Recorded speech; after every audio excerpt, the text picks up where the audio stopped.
My moment of impact was making placards with my siblings and cousins, and we decided to hold our first climate strike. That is my moment of impact.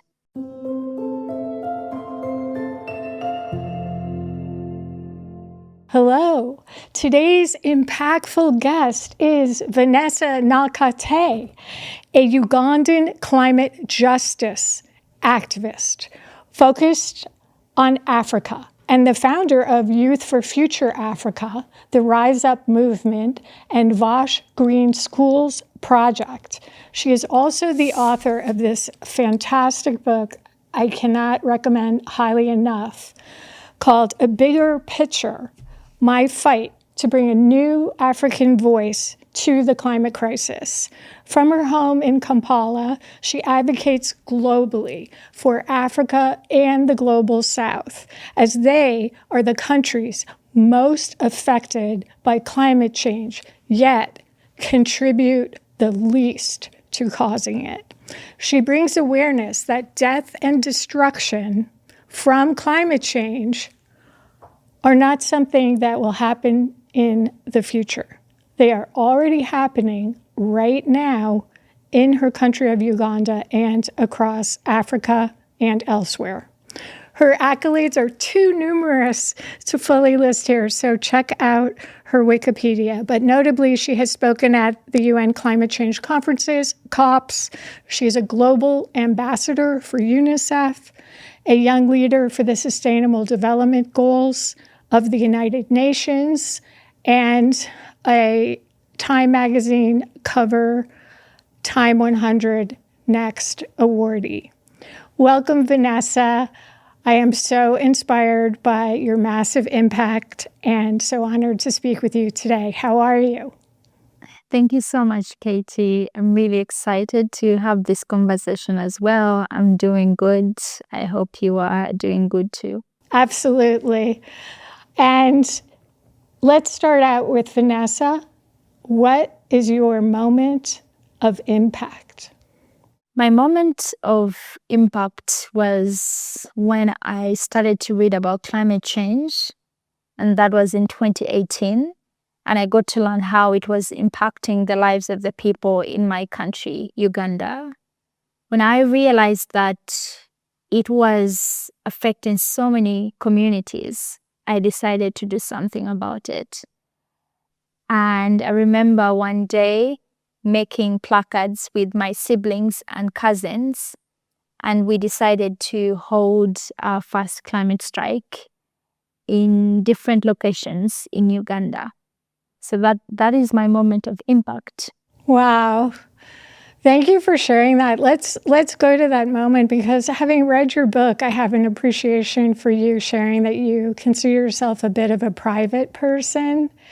And there's a little bit of cultural difference to striking and a little bit of a social stigma associated with standing alone outside or in a small group with placards. So it probably took a lot of mustering of your courage to be willing to do that. What did it feel like to go out with your siblings and cousins for that very first strike in Kampala? When I remember it right now, I realized that it was a very, very brave thing to do for us, especially for me because I was the oldest, and that means I had the responsibility to take care of my siblings and my cousins in case of anything. So before that strike, I had already got to learn about the Fridays for Future movement that was started by Greta Thunberg from Sweden.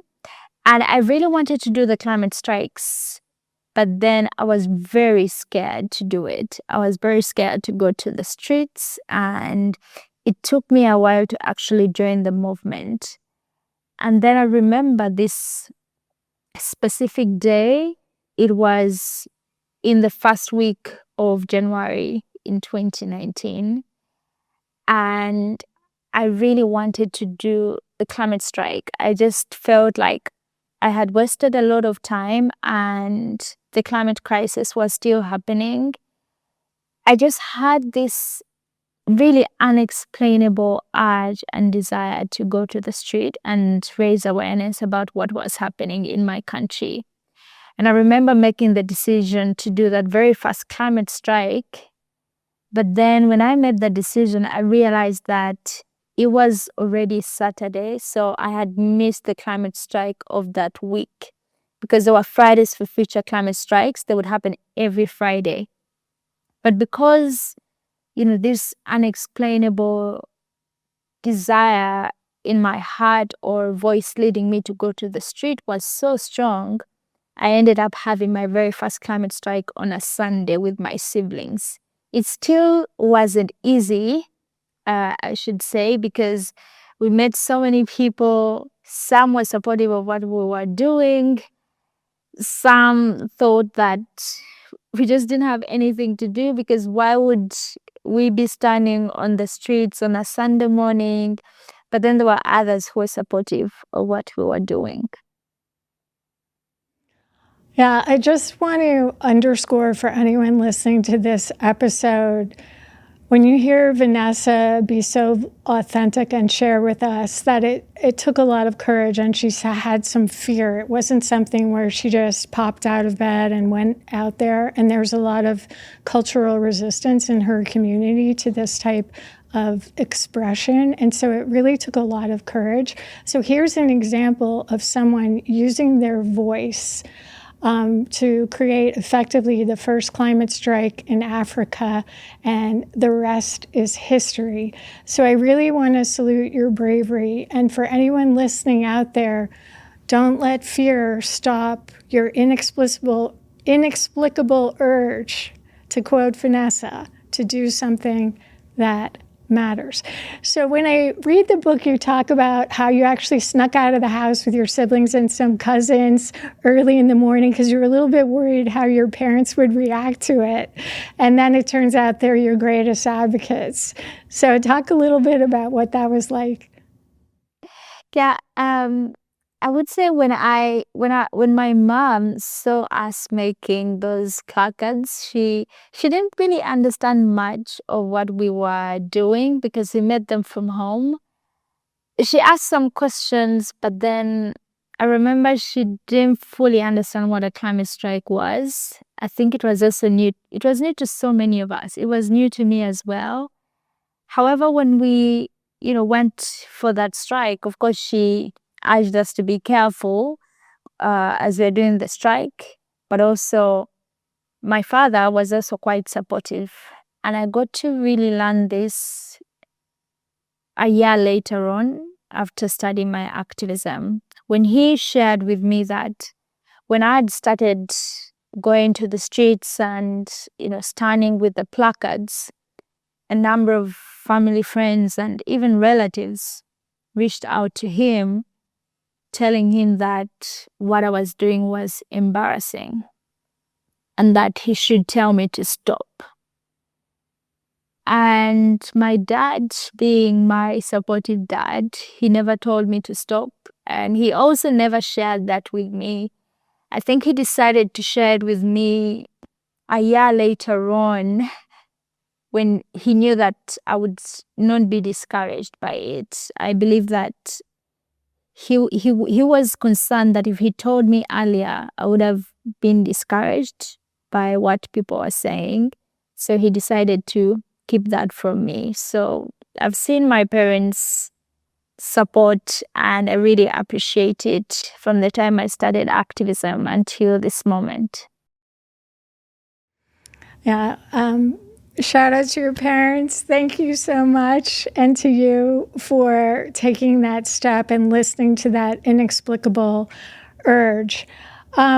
Let's talk about how you had a dawning awareness that this extreme weather you were seeing in Kampala in Uganda was actually caused by climate change. I will start by talking about my understanding of climate change, especially from school. I think for many of us who had the opportunity to go to school, if someone were to ask you what climate change was, you would talk about it as the changes in weather conditions over a long period of time. And that would be it. Like, we knew that definition. And it still continues until today, because with the organization that I work with back home in Uganda, we recently organized a girls' climate fellowship of girls in primary school. We had 50 girls, and many of them knew the definition of climate change. However, they did not know beyond what was actually happening in communities. They could not relate it to the actual impact in communities. And that was the same experience I had. I knew climate change by definition, but I really did know it by the reality in communities. And for me, getting to understand that and connecting it to, the heavy rains and the floods, for example, in the eastern part of the country, connecting it to the droughts that were, drying crops in farms. I think for me, that was such an eye-opening moment. And I just wanted to do something about it. I think the desire to go on the street and raise awareness became stronger than the fear that I initially had to go to the streets. Mm-hmm. And you were one of the first voices really connecting climate change to the extreme weather patterns, the prolonged droughts, the heavy rains, the flooding, the landslides. And I've also heard you talk about kind of a split screen where people were talking about climate change being in the distant future, but not speaking about how it was happening in Africa right now. Yes, I have had those experiences from some people. And I think for some people, they genuinely didn't know that climate change was happening because they have not seen it. They have not experienced it. They still feel like it's something that's in a distant, that's something that's going to come in the future. And like I also mentioned, that definition that we all knew from school, changes that happen over a long period of time. We also had that understanding that climate change was a future problem. But then no one ever questioned whose future it would be. And that's a realization that I came to in the climate space, to understand that when we say climate change is something that we have to be worried about, or something that is going to impact future generations, it really differs. It's context really matters because it's not the same reality for different people. I have often said that we may be facing the same storm, but we are in different boats. And I've added that some boats are already sinking, some boats are already broken, some boats have already been impacted negatively by the storm, while other boats still stay strong. So if someone is in a stronger boat, without looking beyond their boat, they may think that the storm is still far away from them. Or they may think that the storm is not yet affecting people. And I think that's what I realized in the climate space. And I think that's why it's really important to amplify, to platform the voices of people from frontline communities. Because for many of these communities, we no longer talk about climate change as something that's coming in the future. It is something that is happening right now. It is something that is affecting food systems, that is affecting access to water, that is destroying critical social infrastructure, from health facilities to roads to schools. So for so many people, that is something that is happening right now. To give an example with my work with UNICEF, I had the opportunity to visit Turkana in the Horn of Africa, one of the regions that have been impacted by the drought. And by the time I went there, it was mentioned that this was the worst drought that this region had seen in 40 years. And the impact was devastating to families. I remember visiting a hospital where children with severe acute malnutrition were referred for treatment. And I remember a child dying, and my first thought in that moment was that this could have been a preventable death. No child should have to die because of severe acute malnutrition that is caused by starvation, that is caused by a lack of food, that is caused by failed harvests, which all goes back to climate change. So I've had a number of experiences where I have really seen that climate change is no longer a future problem, it's a present reality. I think the metaphor of we're in the same storm and we're in different boats is such an important metaphor that you share when you talk about your experience in the Turkana region. And even within Uganda, right, it's listed as one of the countries with the fastest impacts of climate change being seen. It's listed 13th most vulnerable country. It relies on rain-based agriculture. And so when the floods come, they not only create crop failures leading to starvation, but they also cause forced displacement of so many people.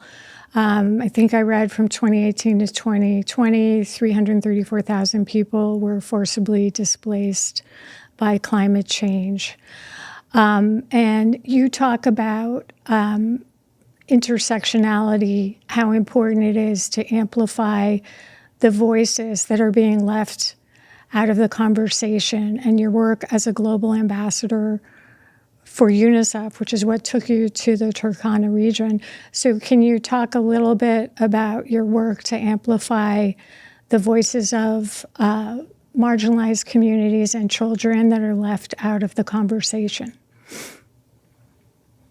Yes, I believe that intersectionality is something that is a key pillar in our climate justice work, because without it, then we leave communities, we leave people behind. To me, intersectionality helps us see climate change beyond emissions. It helps us see it beyond data points, and it helps us see the people on the face of the climate crisis.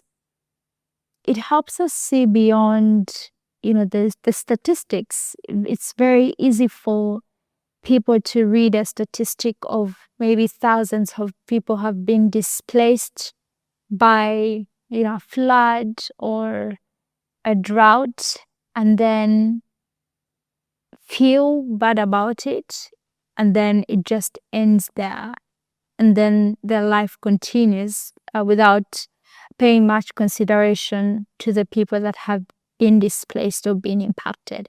And I think intersectionality helps us to really consider.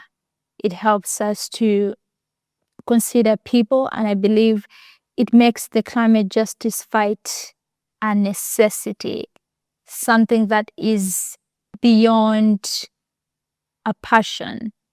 It becomes a responsibility for people, for humanity, and for this world.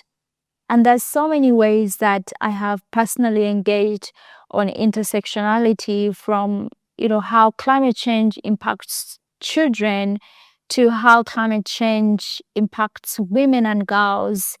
and to how climate change disproportionately impacts communities in the global south and even communities of Black people in the United States. A few years ago, I had the opportunity of learning about the work of different Black communities in the United States. I even had the opportunity to visit some of these communities. And I remember visiting one specific community that is referred to as the Cancer Alley because of the pollution in the area, because of how it has caused tremendous harm to Black communities in the region. And I was told that in that region, in almost every family, they had someone with cancer because of their land being polluted, water being polluted, air being polluted. And it really helped me see how histories of injustice set up Black communities for failure and how they also set up Black communities for environmental injustice. I started to read about, things like redlining and how, because of historical redlining, many Black communities find themselves in residencies that are exposed to toxic waste, dumping, pollution, and it was devastating to know that. And then when I go to the continent where I come from in Africa, I also got to learn how historically Africa is responsible for less than 4% of the global emissions, and yet many African countries are disproportionately impacted by climate change. And it goes beyond, Africa to communities in the global south. You see how they are on the front line of floods, they're on the front line of droughts, they're on the front lines of heat waves, and yet they have limited resources to protect themselves from climate disasters.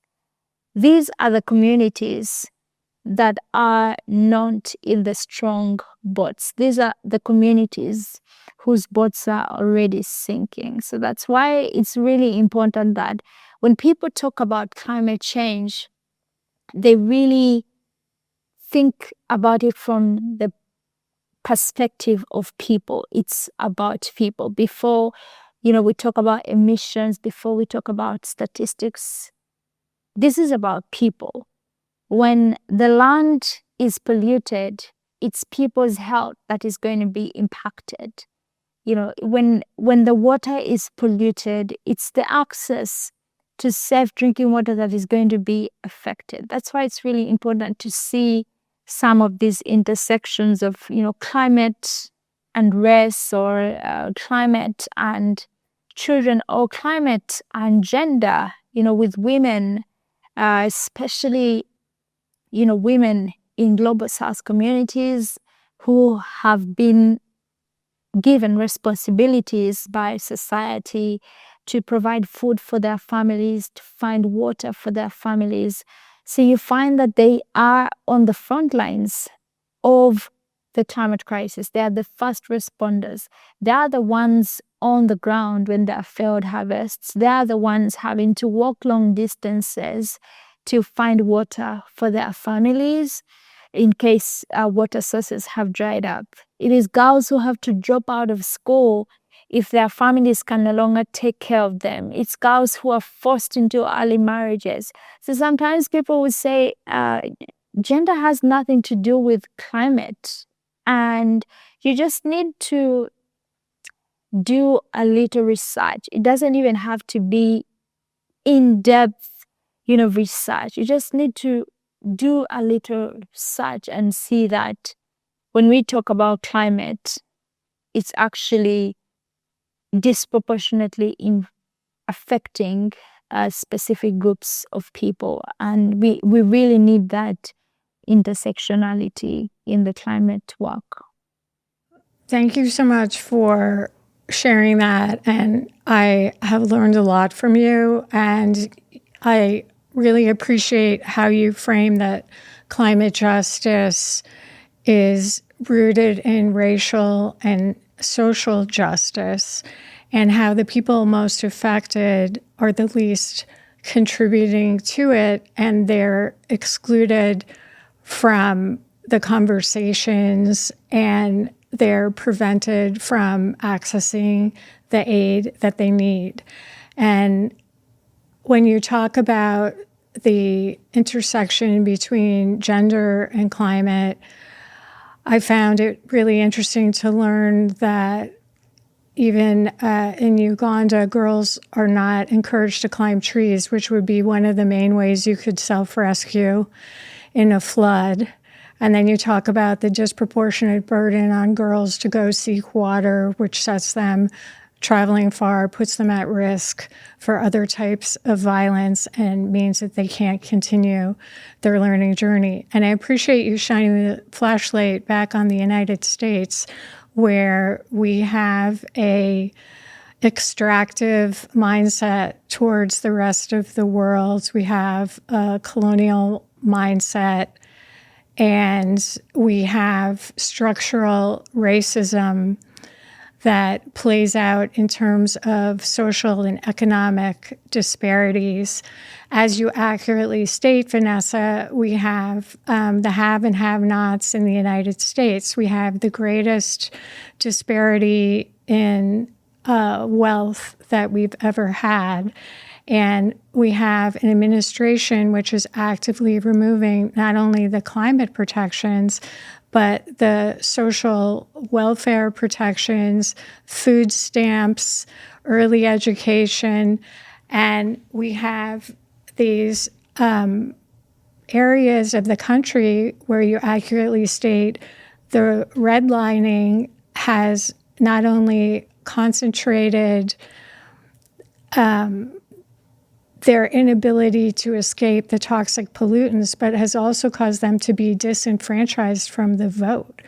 And it actively, the gerrymandering actively is a way that politics in the U.S. plays a dangerous and unjust chess game and maneuvers voting representation and creates a lot of ways to further marginalize the voices of those most impacted. So we're seeing the same types of effects in our own country. I would love to hear you talk about your experience at the World Economic Forum. Can I set it up for you and then have you kind of talk about what it feels like? So,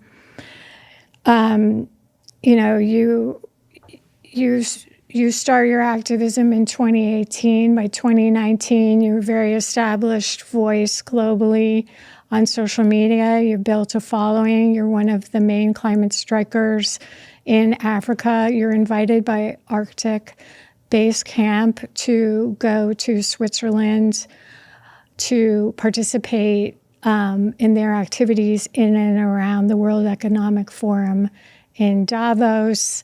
And you are invited to be on a panel, Fridays for the Future, with Greta Thunberg and 3 other white European activists, Isabel Axelsson from Sweden, Lucina Till from Switzerland, Louisa Neubauer from Germany. The 5 of you lead a panel. You speak. You're photographed by the Associated Press. You participate in a pre-planned climate march through Davos. You end up having lunch together, and then what happens? Yes.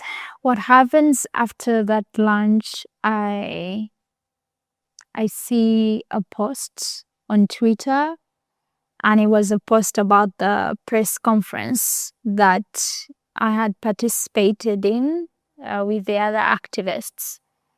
And when I first saw that post, I saw the picture and I realized that I was not in the picture. And I remembered first I thought that because it was an article that was shared on Twitter at that time, maybe the picture had shrunk and that's why I was not in it. So I decided to go read the article. And when I went to the article, I realized that that was the full picture that was posted and I was not in that picture. I could see a bit of my jacket in the picture, but I was not in it. And I also read the article and I was also not in the article. It was hard to see that. And I think it's one thing to know that discrimination exists and it's quite another to experience it. And for me, in that moment, I think I had that experience and it really broke me, to be honest. I was very, very sad by it. And in that moment, I really just wanted to know why I had been removed from the picture.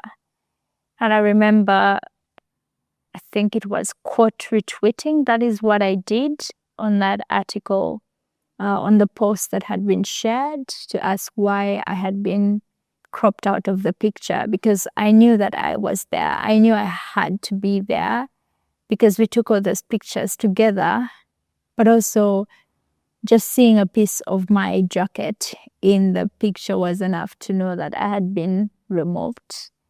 And I remember asking why. When I asked that, I didn't know that it would reach so many people, and still surprised to this moment that it did. And so many people came to support me and stand with me in that moment. And I will forever appreciate that, because it's possible to ask that question and then just ask it alone. But then when I asked it, then so many people came to ask the same question. And I'm really glad that I had that support to help me go through that, that moment. So it was, I think it's one of those moments that stays with you. I think it's one of those moments that happen in someone's lifetime that kind of mark something. And I think that is one of those moments in my life. I don't think anyone can really imagine what that feels like. It should have been one of your proudest, most exciting moments, where you were so inspired by Fridays for the Future that you personally created it for the Voices of Africa. And here you are at this important conference and you're erased. And I think it's very powerful. There's a chapter in this book where you say you didn't just erase a photo, you erased a continent. And I think that you are truly a marvel to me. I'm so deeply inspired by you. I know people all over the world are. What you say is so important, how you amplify marginalized voices, and seeing this time of discrimination to you as this important global leader shows us that it happens in millions of ways all the time. And the fact that you stood up to it and you embody your mission comes through every part of your DNA. You are your mission. You are speaking for climate justice, and you are the embodiment of it, which is what makes you so powerful. And I just want to thank you for speaking up, even when you were so personally devastated. Let's switch gears, because I want to talk about a lot of the initiatives that you've created that are doing amazing things. Can we start with the Vash Green Schools Project? Can you tell us about that? Yeah, firstly, Thank you so much for your kind words, Katie. I really appreciate them. It means a lot to hear that. Thank you so much. And for it's the Vash Green Schools Project. It's something that I started in 2019 with a colleague of mine from Switzerland. It's a project that installs or provides clean cooking stoves and solar panels to schools in Uganda. And we started this project because 90 or over 90% of the schools in Uganda use firewood for food preparation. And this puts such a strong strain on the forest cover, and it accelerates deforestation in the region, in some regions within the country. And for me, starting that project was to reduce on that impact on the forest cover so that schools can be able to, to have an alternative that does not harm the environment. We did have conversations with the teachers and the head teachers as well, because before every project implementation, we have those conversations beforehand to understand the needs of the schools, but also to help to share with the teachers why we are providing these stops. And for many teachers that we've engaged with, they actually know the impact of cutting down trees. However, they've often told us that they do not have alternatives, that the children have to eat food, so there are no alternatives. So with the Vash Green Schools Project, we are able to provide that alternative for clean cooking in schools in Uganda. We've been able to reach 75 schools now. And we hope to reach, we hope to reach many more schools, hopefully in the future. But so far we've reached 75 schools. And one thing I really love about this project is that it really sits at the intersection of climate, health, and gender. So why climate? Of course, it reduces on the firewood consumption, reduces on the emissions in the long run that schools contribute to. And then for health, before we provide these stoves, many of these schools use open fires to prepare their food. So they're exposed to extreme air pollution, especially for the people who prepare the food. So that's another reason why I love this project so much, because it's not just addressing climate, but it's also reducing air pollution within the school environment and in the school kitchens. And then the aspect of gender.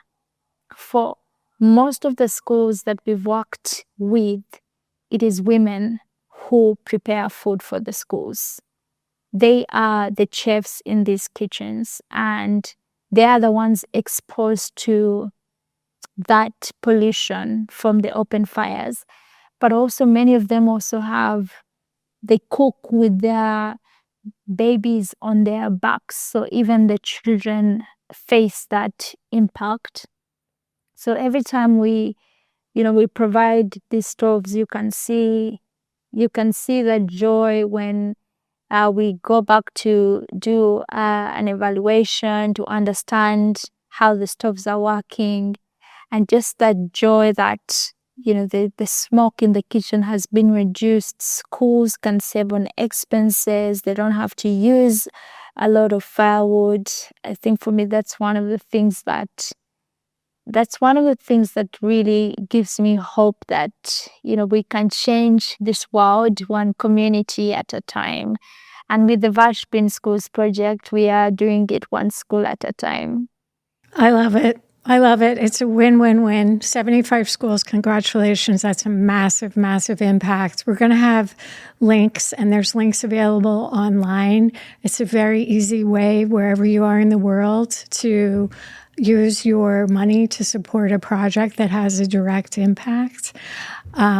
These eco-friendly stoves are charged by solar panels, so it's a closed system, and using sugarcane waste pellets instead of firewood or charcoal. So it's fantastic for all the reasons that Vanessa said. So thank you so much for co-creating and managing that initiative.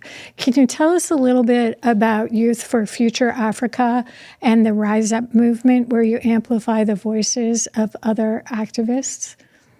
Yes. Before I say that, I would love to just come back shortly on the Vash Green Schools. So we have not yet advanced to solar powered stoves. Right now, the stoves we have, they're not yet solar powered. But we are thinking of that advancement. Of course, with every advancement, it comes with more costs. But you've said something that is in our mind, something that we are thinking about. So maybe you're speaking about it is bringing it into manifestation. So, that gives me a lot of excitement, because when we introduce solar power, then that means we can actually eliminate firewood usage completely. But yeah, thank you for bringing that out of your heart, because I see it as a step to its manifestation.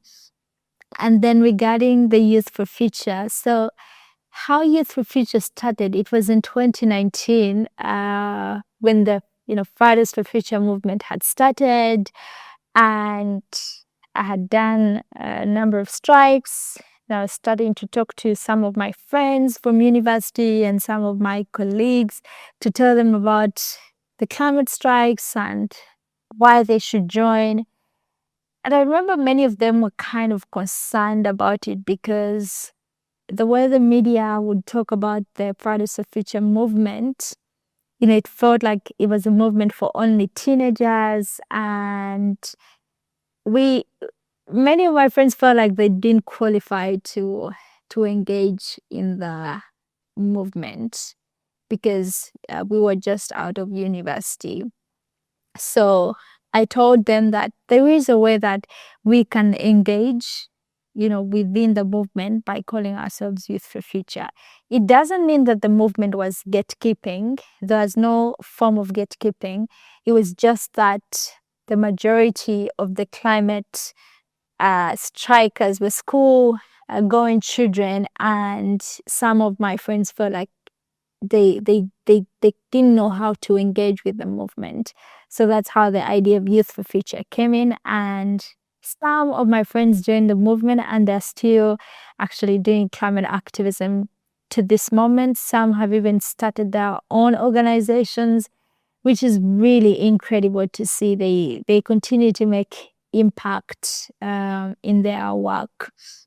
And then with the Rise Up, actually the Rise Up movement, we started it because we wanted to create this space where activists across the African continent could connect, but also a place that we could all call home, a place that was seeking to support, that was seeking to amplify, that was seeking to platform.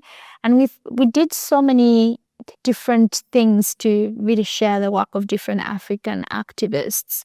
This one was started in 2020. We did it through blogs, through videos, through campaigns, and even through workshops and trainings for activists. But even beyond that, I think one of the things that I am really proud of that we did with the Rise Up movement was finding or searching for resources to facilitate the participation of activists in key climate conversations, like the Conference of Parties that happens every year.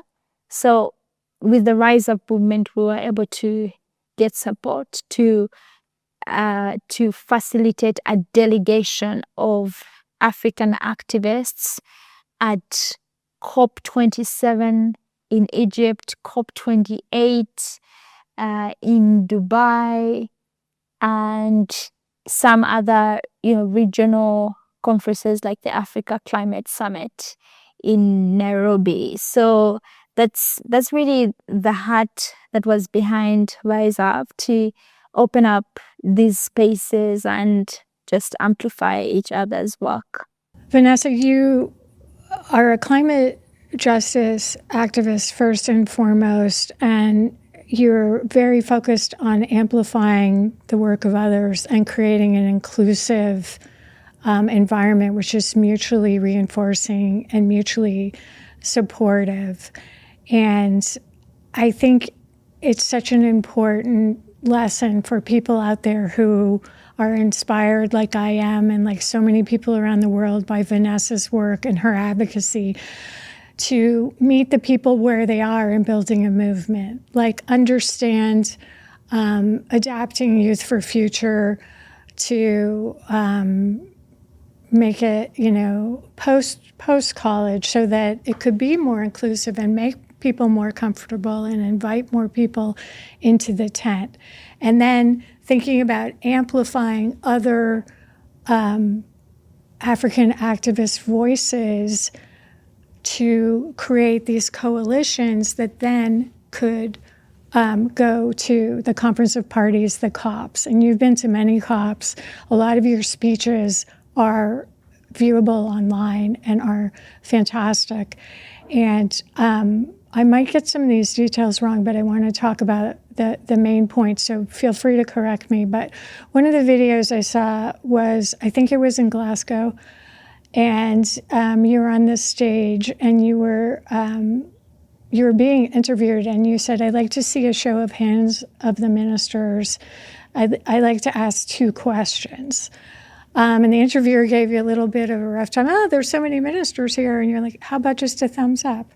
And so the first question you asked, I think, well, let me just turn it over to you, because I think that story is a really important story to share, and it's going to be a good segue to get into some of the hypocrisy at the COPs with fossil fuel coalitions and stuff. So if you don't mind, can you take us to those 2 questions that I'm referring to at that you asked of the ministers?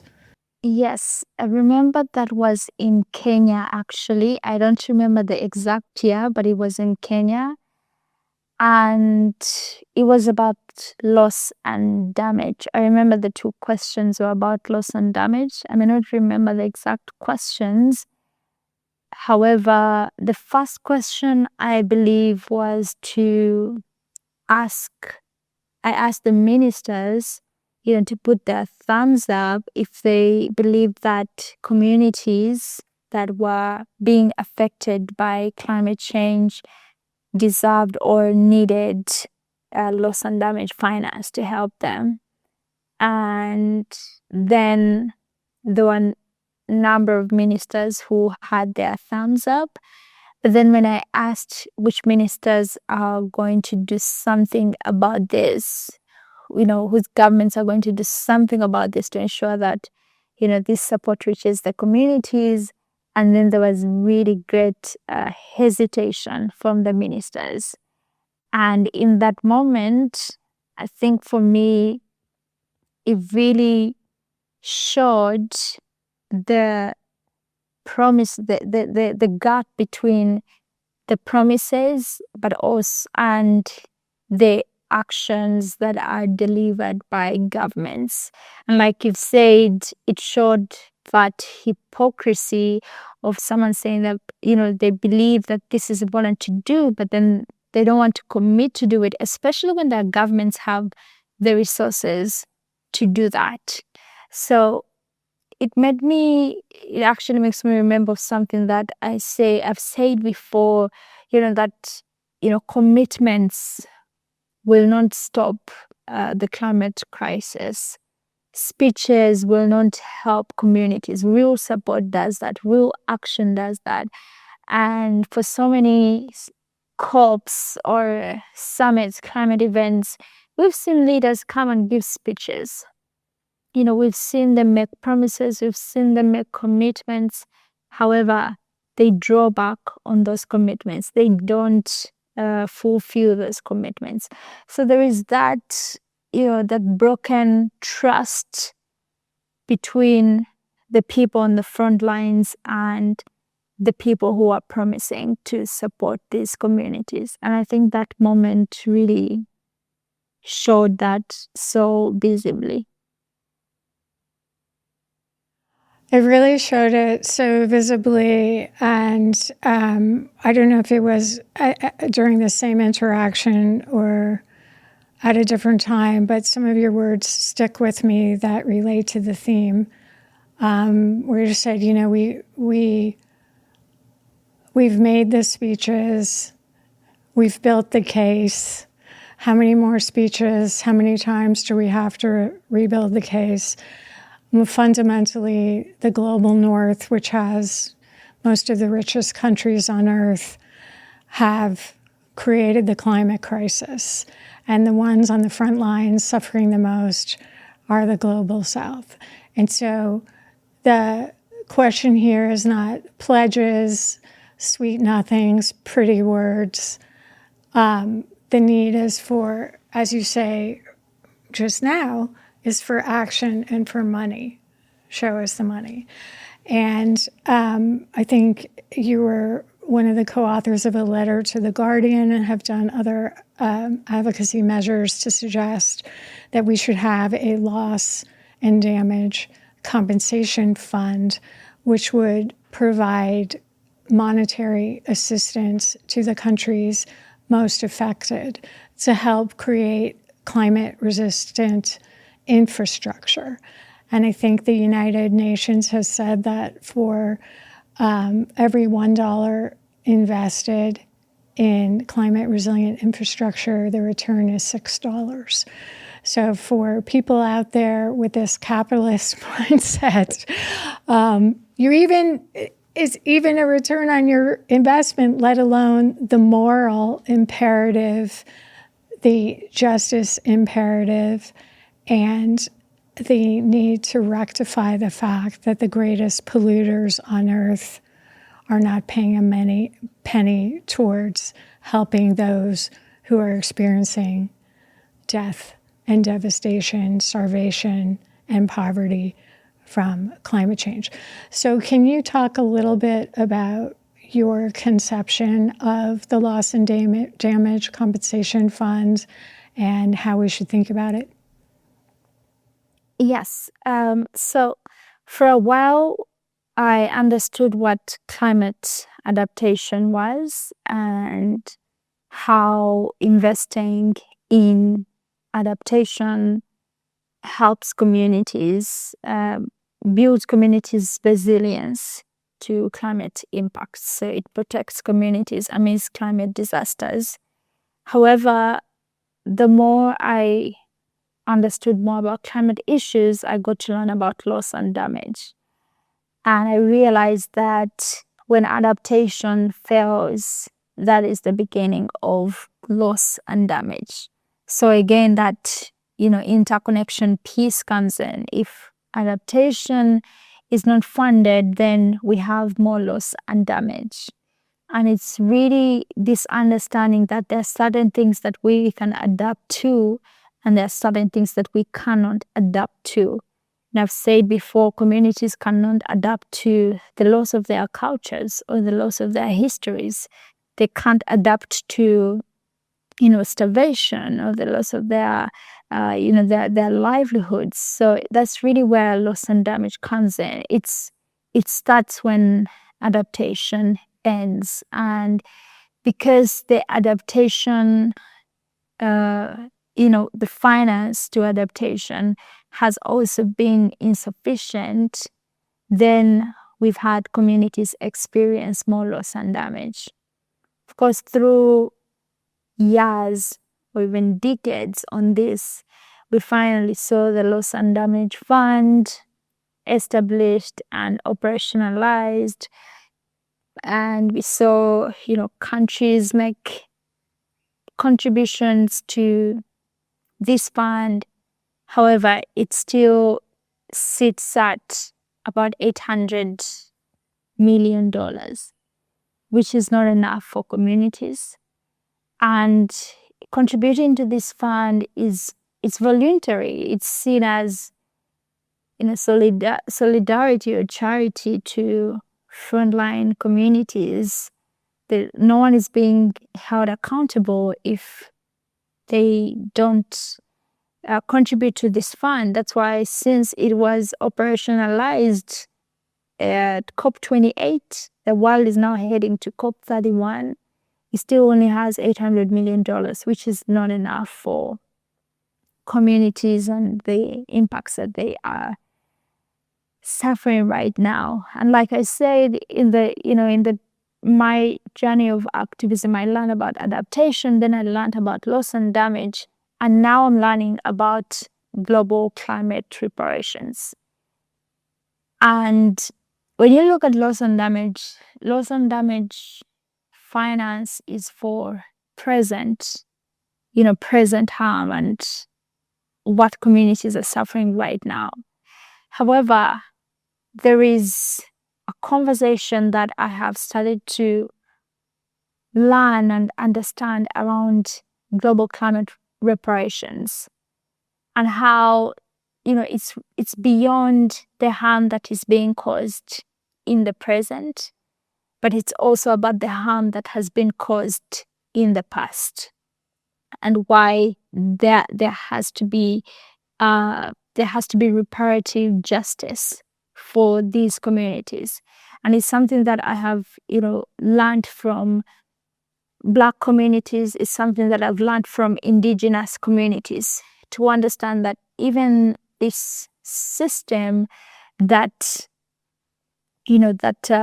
that has led us to the climate crisis, it's a system that was built on the exploitation and extraction of lands, resources, and even bodies of communities of Black people, indigenous communities on the front lines of the climate crisis.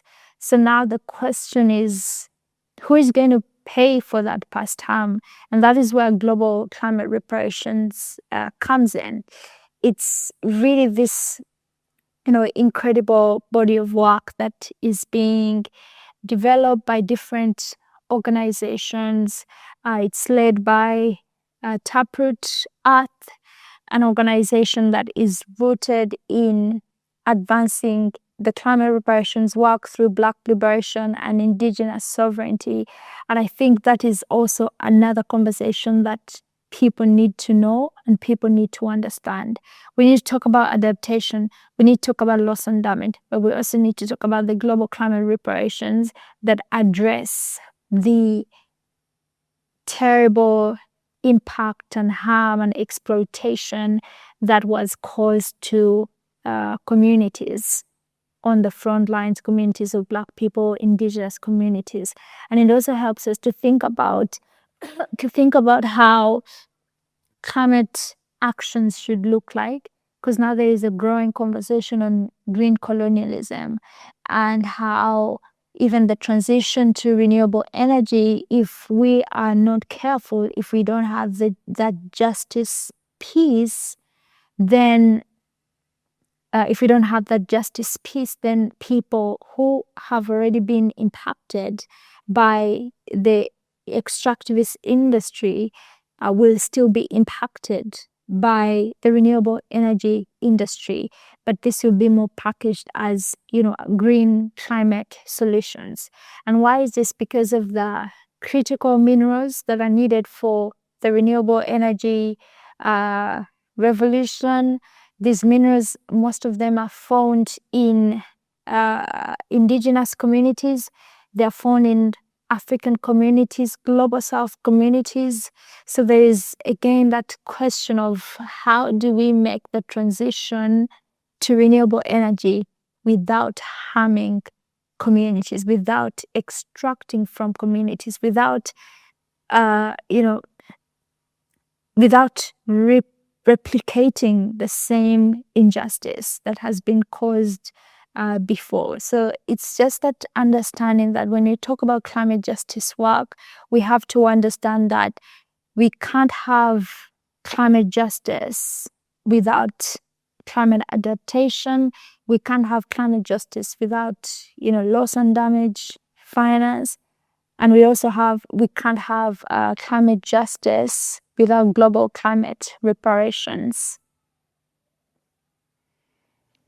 Absolutely. A very profound argument that you make. And,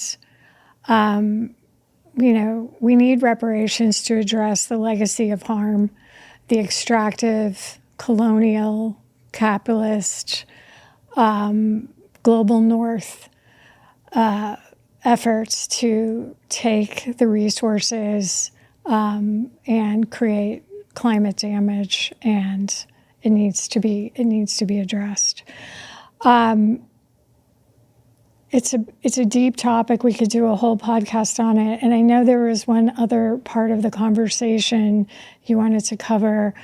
I'm fearful that we don't have that much time, but I definitely want to get it in there. So your faith is really important to you. You're a Christian, and I think that you have some thoughts to share about how in my country Christianity is being co-opted to be against the environment. So I don't want to put words in your mouth, but I'd love you to have a chance to talk about this topic. Well, I love talking about this topic because I think it's just such an interesting topic to have in the environmental space. And again, you're right, so many people have associated Christianity with advancing environmental destruction or harming communities. And for me, that is something that I personally don't agree with because of what I have read in the scriptures. I remember when I started my activism, months into my activism or even years, I really started to ask myself if this is my life purpose to do environmental activism. And as a Christian, I started to ask myself,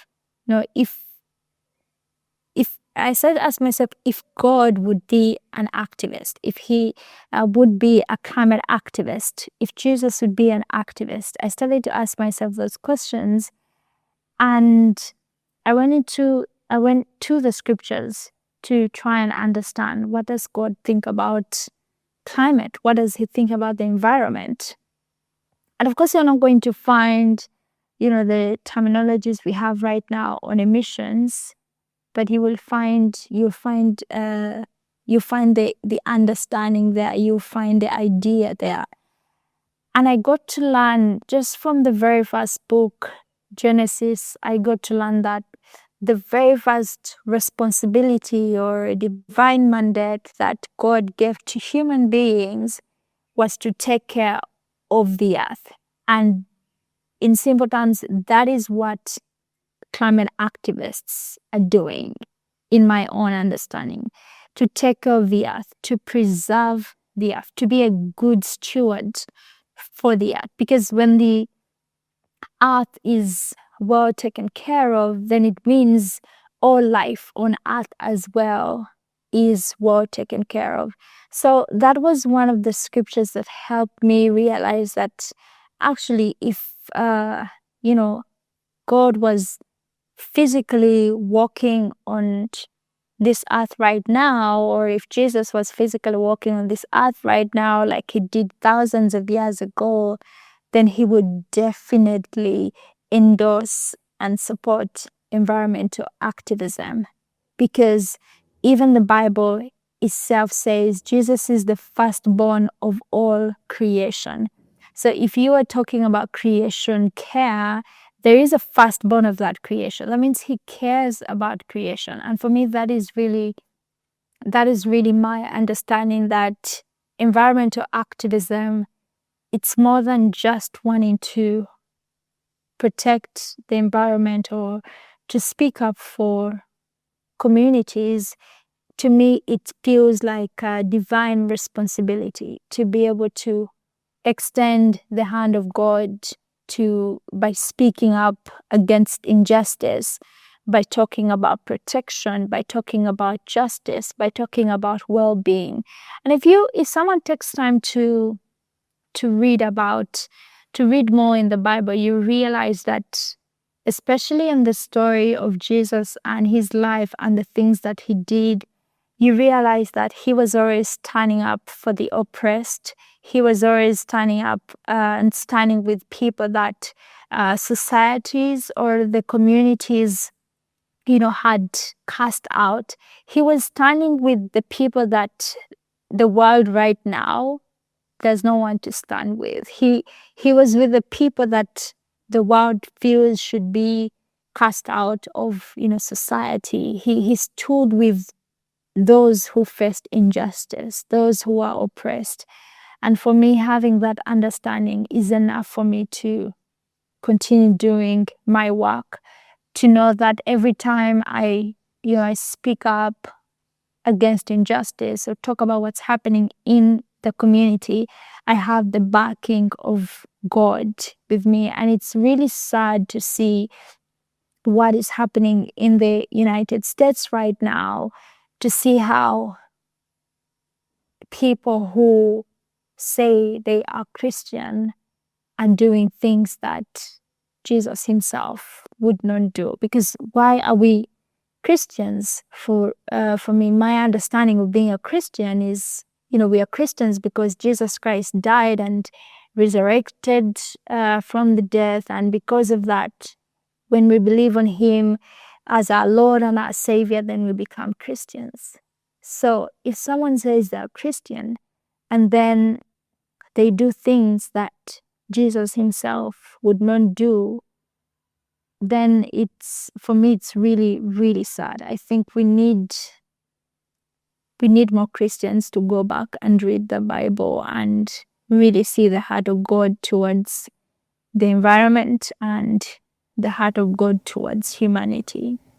Thank you for sharing how you're connected to your faith and how it guides you and how you want to reframe this Christianity and environment outlook. I think it's really important for people of all faiths to think about the environment, because all faiths are rooted in the idea that we should be good stewards of the environment and of each other. So, Vanessa, we always close on what gives you hope. Wow. So many things give me hope. And I believe that in our discussion, I've hinted on some of them. But maybe one that I can mention is the aspect of, working as a collective. And I think in, one of the things you said, you hinted on it when you said that you meet people where they are so that you are inclusive, so that they can feel comfortable as well engaging in the activist work.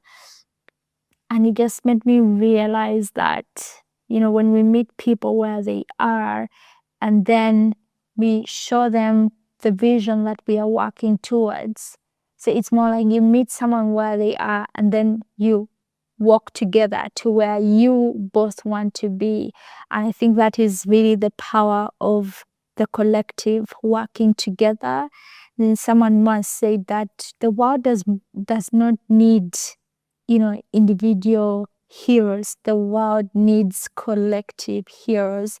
And for me, being a part of, the movement, being a part of a community of people that can envision and work towards a future that is healthy, that is sustainable, that really, really gives me hope. So the collective gives me hope. I think the environment and humanity needs more than just climate activists. I think it needs people like you, Katie, with podcasts that are creating spaces, for people to get to learn about, the different things that people are doing around the world, to inspire and motivate people to make a difference in their communities. I think the world needs, more more artists that are thinking about humanity, that are thinking about the planet, more actresses. So I think it's really that place of understanding we need the collective, but also that understanding that we all won't be the same in the collective. We all will have different strengths, different capabilities, different skills. So being able to embrace all of those towards the vision. So again, meeting people where they are. I've always said not everyone will need or will have to stand on the street because of, reasons that are sometimes because of the countries that they're striking in, or medical reasons. There's so many reasons someone may not be able to go to the street. So how do you meet someone where they are? How do you meet someone who is, an actress, or, a teacher, or an artist, or someone who runs a podcast, or a television host? It's really meeting people where they are and then walking with them towards the vision and working alongside their skills and their passions and their capabilities.